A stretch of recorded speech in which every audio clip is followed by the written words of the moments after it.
Hello and welcome. For many years, cities like Johannesburg, Cape Town and Durban have been attractions for people searching for greener pastures. And who can blame them? I mean, these cities are vibrant and happening.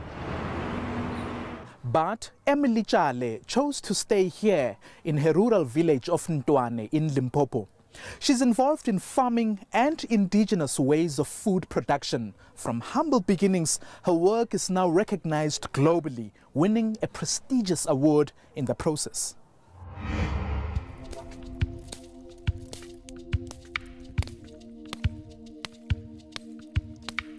While it may seem like deforestation, it's age-old wisdom that has taught this woman to be kind to nature.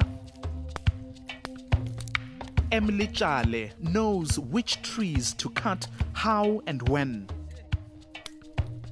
Having spent time in Johannesburg, she had the option of living the flashy city life, but chose to stay here in a simple and humble village of Ntwane in Limpopo. Emily is driven by her passion for promoting rural development and preserving heritage. I love to share with the community as such, and other women and young people about what I know, in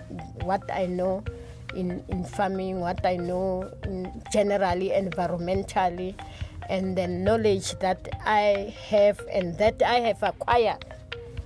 You know, like how to work with the community, project management, and also arts and crafts.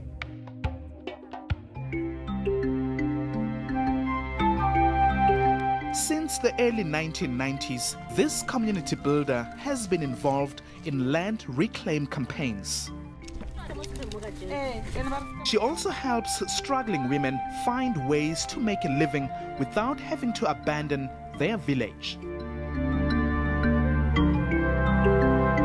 But it's her involvement in farming that seems to excite the world. Emily promotes indigenous ways of growing food, methods that may sound less appealing to urban residents and yet totally effective for people living here. We exchange our original seeds amongst us. If I don't have groundnuts, I come to you, you give me, I give you beans. The other one gives me maize, you know, we share. We preserve our seeds, we save our seeds. And then we don't want to go and buy, each time buy, because there is that thing of GMOs, so genetically modified organisms. So we can't plant that. It's not good for us, and it's not good for the systems. In this way, rural communities are able to grow their own food, tapping into natural resources to sustain themselves for a very long time. Advantage here is, one, you get good fresh food. Two, it's yours. You can eat what you want. Also to build our bodies to give us a healthy life. Another advantage is you are saving a lot.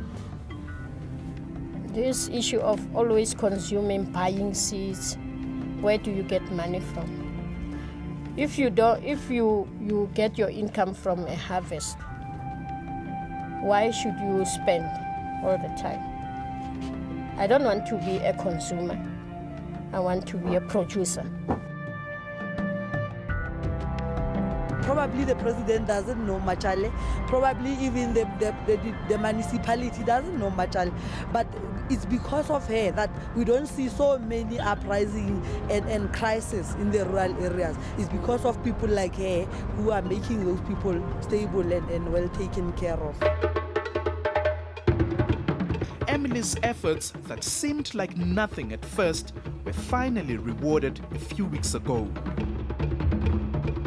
She received the second prize at the Women's Rio Plus 20 Good Practice Awards, beating 150 women farmers from 50 countries. From her little village of Ntwane to Rio, Brazil, to receive her award at a United Nations conference attended by heads of states. You know, what I think impressed the judges is that from the rural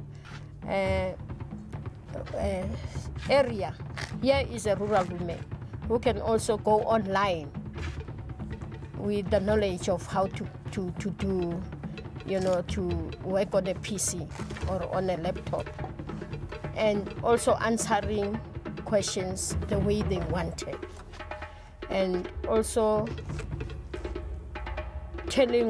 explaining this difficult term, food sovereignty, that is talking about indigenous traditional seed, indigenous knowledge, in the indigenous technique and skill that we used. And then we don't use chemicals, we use